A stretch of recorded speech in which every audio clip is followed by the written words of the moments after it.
But I want to continue a little bit more with what this Sean has to say in this study, or this article. Now, he said, in the last few years, scientists have released, remember, he's a religious person, but yet he's trying to defer to science. I always find that hilarious. Right. In the last few years, scientists have revealed that believers compared to non-believers have better outcomes from breast cancer, coronary disease, mental illness, AIDS, rheumatoid arthritis. Believers even get better results from IVF. Likewise, believers also report greater levels of happiness, are less likely to commit suicide, and cope with stressful events much better. Believers also have more kids. Just throwing that in there. Well, like, why is that thrown in? Yeah, what does that have to do with anything about being a better person or a more intelligent person? What does that have to do with anything? It just that just makes me sad that religious people are making more religious people. That's the only point that I've seen that statistic right there. Right, and of course, this study, I guess, that he had just referenced was linked to a Heritage Foundation report.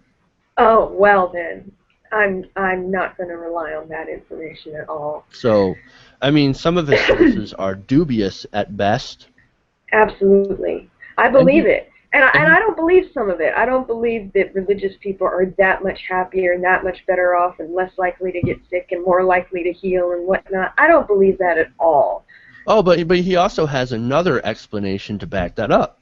He said, what's more, these benefits are visible even if you adjust for the fact that believers are less likely to smoke, drink, or take drugs. Oh, because all of us atheists are drunk drug users. Of course. Because we have pitiful lives and we hate God. Well, we like to shoot up heroin before we sacrifice babies and have anal sex with the devil. There you go. While doing a downward dog in yoga. And let's not forget, religious people are nicer. They certainly give more money to charity than atheists, who are, according to the very latest survey, the meanest of all. Ooh. Now, I looked up some of his sources. Of course, I had to delve into where this guy was getting his information, and it turns out that one of his studies comes from Robert Putnam. He's a Harvard professor that interviewed 3,000 people twice a year for 2 years, starting in 2009, and came out with the report saying that, on average, religious people tend to be nicer. Well, okay, so I know some religious people. They're lovely people. But he surveyed people. This is a survey study, this is right? A survey. So he's relying on people telling him that they're nice people. Even the writer of this survey, Robert Putnam, he said, at the end of it, he said, quote, "Yet, despite what I'm writing here, I'm not really claiming that people of faith are better people than non-believers." Already, you've got a big disclaimer for one of the sources that this guy uses. Right. "Many of my friends have no faith and would outdo me on measures used in these surveys. In the church, just like in any area of life, it's a mixed bag of the good, the not so good, and the, well, nutty." Oh, yeah. I love that. That is a huge, I mean, that just breaks down the entire study. And also, it's a survey study. You have to keep that in mind. He's relying on people to self-report. To self-report about themselves. I think it's more likely that religious people are more likely to think that they're nicer than they really are.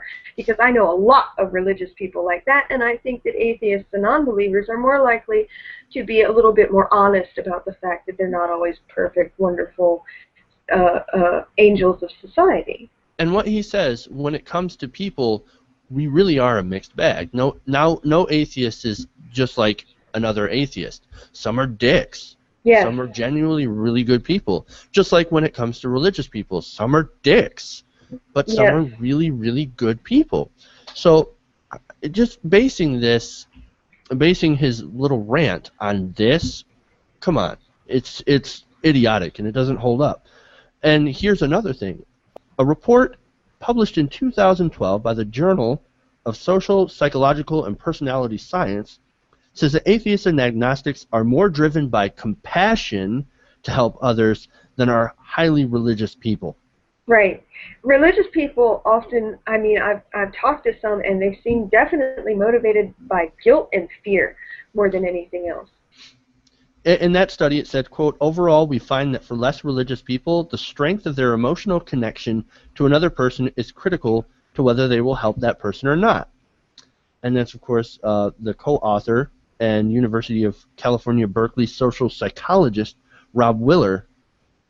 He said, the more religious, on the other hand, may ground their generosity less in emotion, more in other factors such as doctrine, a communal identity, or reputational concerns. Right. Well, I have to give, or else they're going to think I'm not godly enough, or God's going to get angry if I don't help. Whereas atheists are like, oh my God, these people are, I know, irony right there, but these people are going through such a horrible time. I want to help them. Yes. Instead of, well, God's going to punish me if I don't, so I might as well. So I have to give. And finally, that report says, overall, this research suggests that although less religious people tend to be less trusted in the U.S., when feeling compassionate, they may actually be more inclined to help their fellow citizens than more religious people.